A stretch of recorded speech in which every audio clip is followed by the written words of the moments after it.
Sure, abuti or nothing. Thank you very much. Good morning, colleagues. Oh, there's some very bleak faces here today. Switch the lights back off, man. I can't be dealing with this. So, just very quickly, and I think I'd like us to, before I get going, I'd like us to understand the importance of being brief in these conversations. Because I find that many of the times we really want to show the expert that's given the presentation that we too have thoughts of this particular matter, and then we give an entire thesis before we get to a question that they've already answered. So please, colleagues, I really want us to think very carefully about how we go about these 2 days, because otherwise it's going to become very, very long for all of us, and our colleagues are going to start playing on their phones and all those sorts of things. So please, can we just make very, very sure of what our question is and what our contribution is. The other thing is, presenters, please, if you're going to read your slides, I'm going to stop you, because then I can just read the slides myself.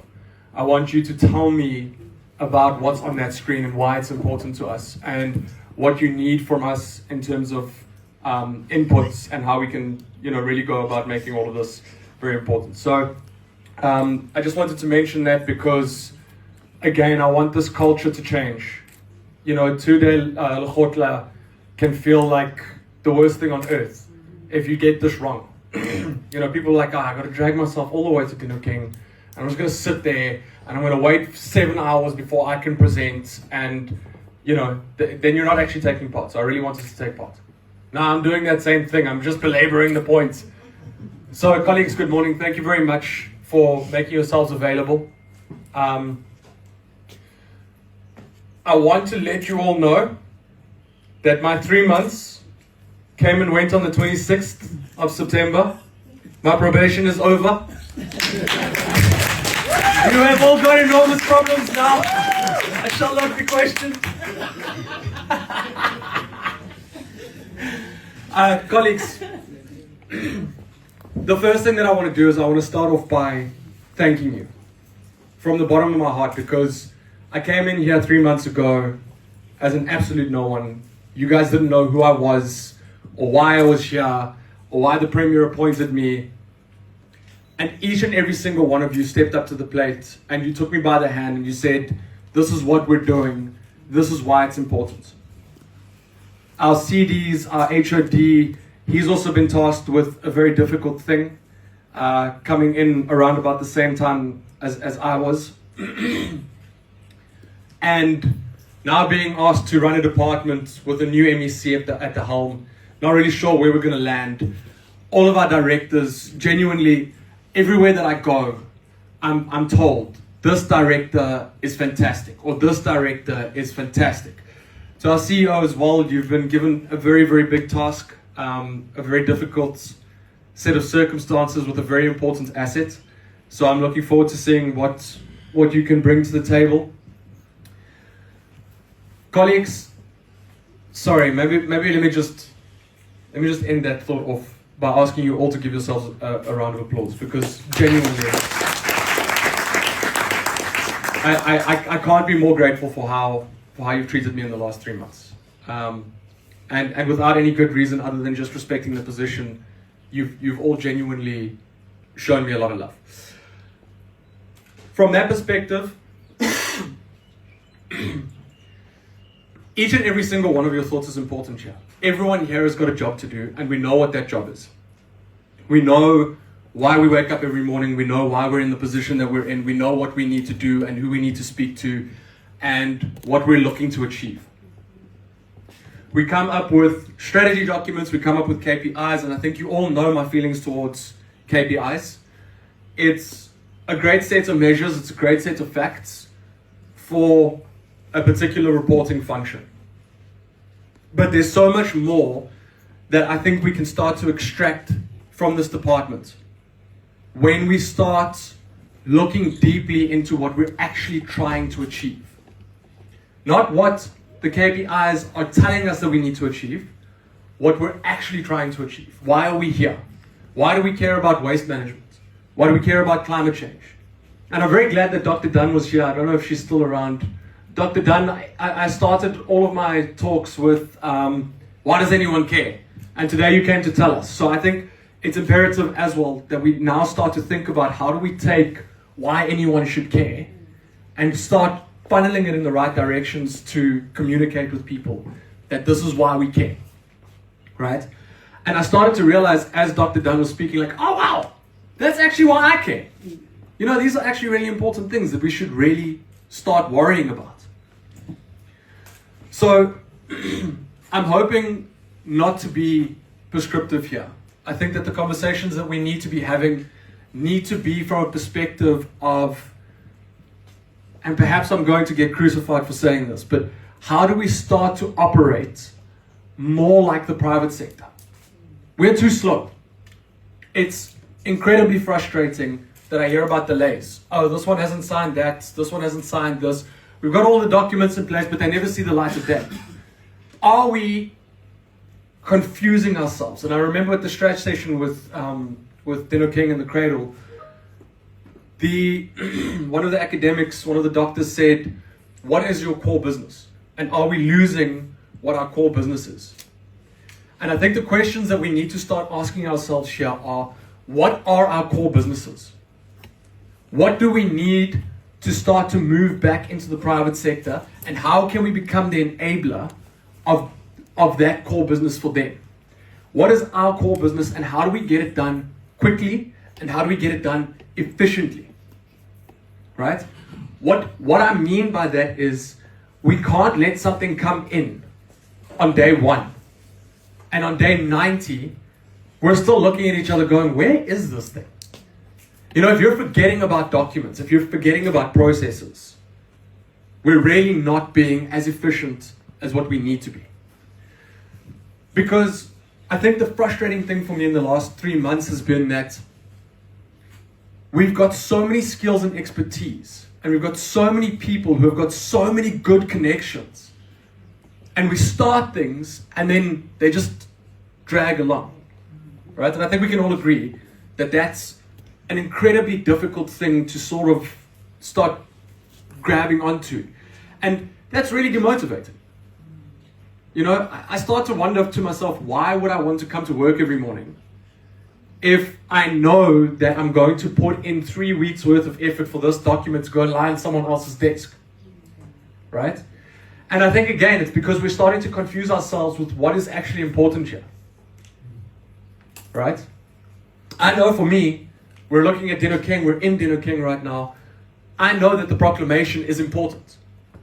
I know that before October, I need to find out what's going on with this proclamation, right? I know that having gone to Ethiopia is important, right? Why? Because I need to know more about climate.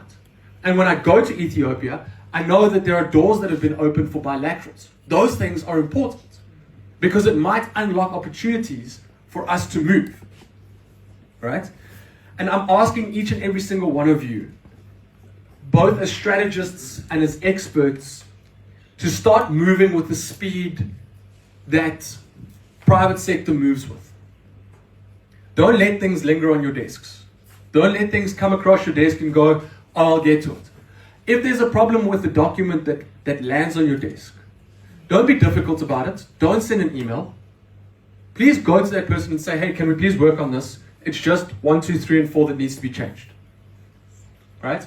Because that lack of communication leads to the delays.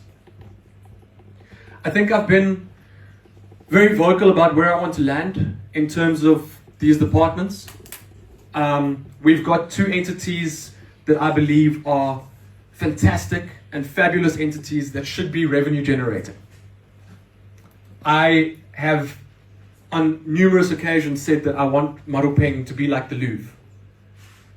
I want to go there and I want to see that there is a book with 6 months worth of bookings in advance, right? I was there again yesterday and it's the first time I've taken the tour in quite some time. And it is just the most fantastic place to go and be a child and sort of rediscover how we ended up where we are, right?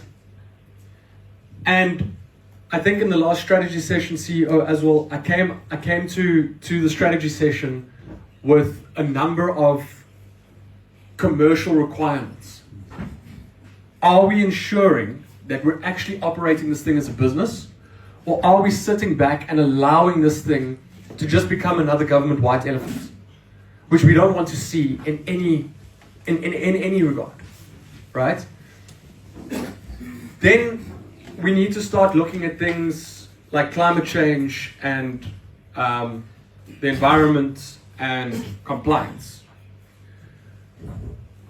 We know that we're very fortunate in the environmental space, that we can actually go and partner with people, that there are businesses out there that are looking for innovative solutions to solve problems, whether that's air quality or water quality or acid mine drainage. We know that those businesses are out there.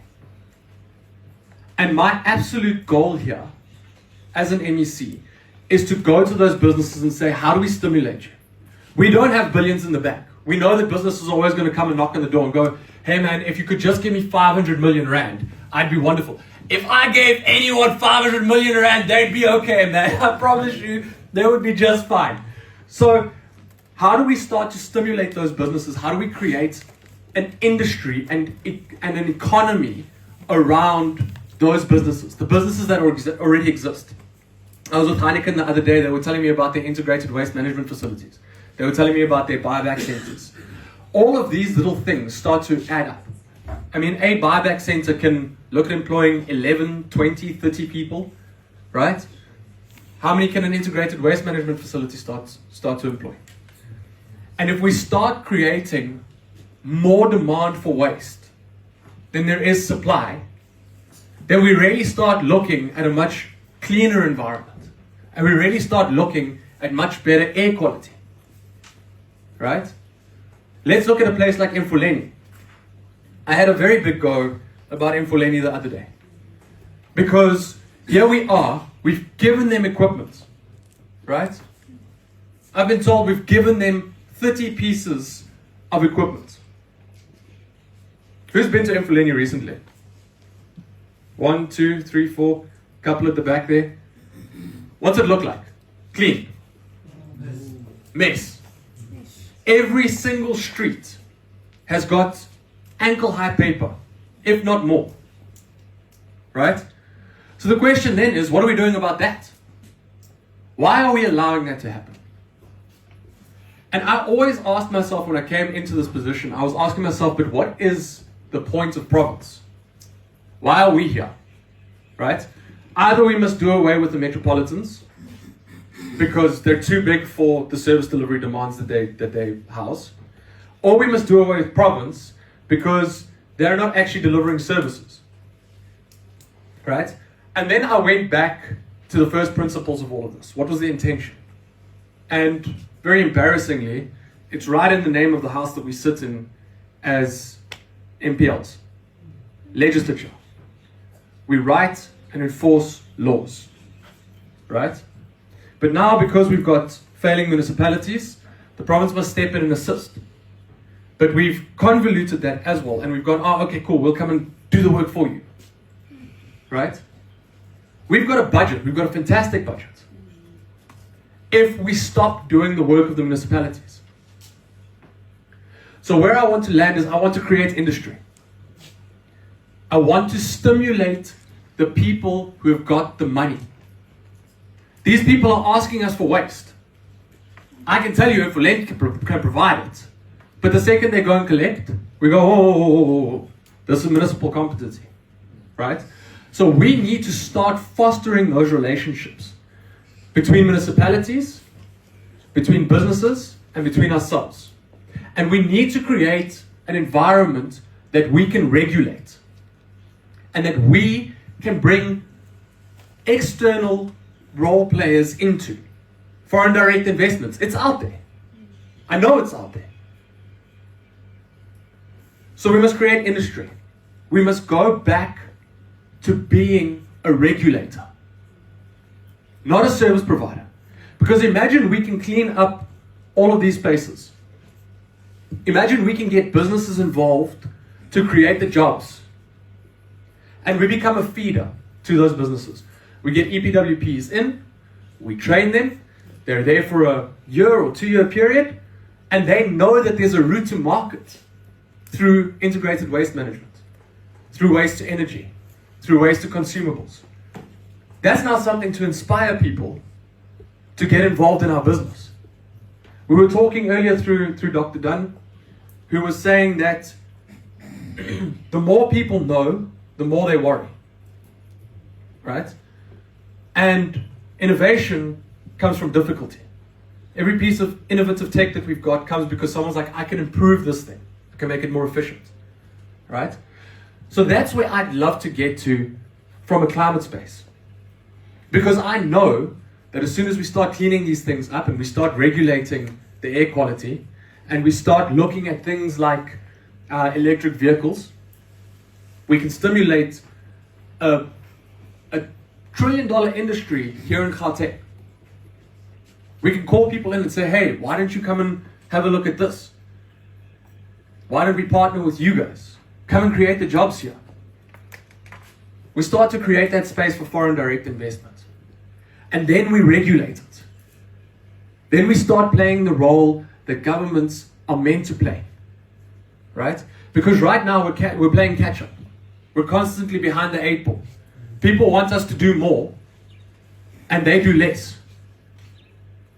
We must get the community to want to buy into what we're doing. And all of these things seem rather intangible. They seem like, how are we actually going to land there? Right? But then you go and speak to people like Pambili, who say that they've actually run these programs in various Tish areas, where they put these functions back into the hands of the community. And the buy-in is just fantastic. Why are we excluding people? So these are the questions that I really want answered here. I don't want to come out of here with a beautiful strategic document that we know is never going to see the light of day, or that the auditors are going to tick the boxes on, and people in the street are still looking at us going, yeah, but what are you doing? I don't want to have isolated cases of we opened these buyback centers. In the next 2 or 3 years, we must know that buyback centers, integrated waste management facilities, EV hubs, all of those sorts of things are just rolling out. They must just be churning out. Like, the industry here must be so enormous that we're looking at this going, okay, great. We've cleaned the city now. We could focus all of our money that used to go to illegal dumping. We can now focus on water. Once we've sorted that out, we can then focus it on air quality. Right? We need to deal with these things in constraints, in terms of constraints theory. Let's remove the barriers. Let's do it strategically. And let's understand that everyone's role is absolutely critically important. Right? I also want to encourage all of our staff to speak to each other as passionately as they speak to outside colleagues about their work. Because I've seen some of you having conversations, I'm like, oh, this isn't good. But then they go outside and they're in their environment where people are speaking their language, and they're actually speaking as if this is the most important thing on earth. And in that moment it is. But I want it to be the most important thing on earth for the entire duration that you're at work. Make it your mission to get people's buy-in, because you never know which department is going to reach out and go, hey, I can actually fix this thing for you. I can open up this little constraint for you. Right? We're all colleagues here. I think I've said it before to businesses, and I'm saying it to you guys as well. I'm not just here as a political principle, just to push a political mandate. Right? I'm here as your partner. And I think anyone who has reached out to me in the last 3 months, who's asked me to be a part of something, has gotten direct feedback and said, okay, cool, I'm on the ground. Whether that's the roadblocks or whether it's cleanup campaigns, whatever that may be, my mission is to be next to you. Wherever we go. I want to be next to you. I want to play a role in what we're doing. because what we're doing here has got such an enormous impact on the communities, right? And it's got such an enormous impact in ways that are both something that you can see on the ground, literally litters on the ground, but you could see it on the ground, but also in terms of all the health statistics that we know that air quality is impacting. We know that we need to start looking at adaptability and climate resilience, right? We know that we can start to impact those things. All of the tech is out there. So when we start to think, I don't want you just to think within the limitations of what a government has been given to you to be. This is what you can do and nothing else. I'm not saying play outside the bounds of the law. Let's follow the legislation. Let's make sure that our auditors are going to be happy. But also let's look at how we can take what we have to offer to market. Right? We are selling a service as government. Right? And taxpayers are always going to be angry about the fact that government isn't doing enough. We pay our taxes, but they're not doing 1, 2, 3, and 4. All right. They're already paying us. Right? South Africans, people of Gauteng, the residents are already paying us, the businesses. So let's go and provide them the service. What service is within your power? Sometimes it's as simple as saying, hey, in this industrial symbiosis program, I see that you are not talking to the guy that you need to be talking to. Let me just put you in touch. I'm not going to be involved in the business that you're doing, right? But I know that you guys are both part of this program. You're just not finding each other. Let me take you there. Right? And these are often the smallest things that we need to do to kickstart enormous projects. I'm looking at some of the appeals that we have to deal with. These appeals come across my table. These people are like, I'm going to create 800 jobs, but you're not signing off on my EIA. Then I sit down and I look at this and I'm like, but guys, have you spoken to each other? Oh no, we haven't really had a chance yet. You know, reach out, be part of a culture of wanting to do things for the people that you know are going to have the biggest impact, right? So, from the perspective of today and tomorrow's sessions, I really want us to have conversations that you wouldn't have in a Lekgotla. I want us to present, I want us to think, and the reason why I also don't want us to exhaust our thoughts here, because sometimes your thoughts are going to exhaust someone else if they are exhausted.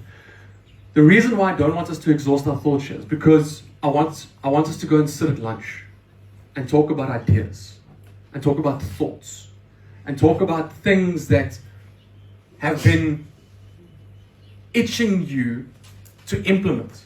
Because I know this is also another thing.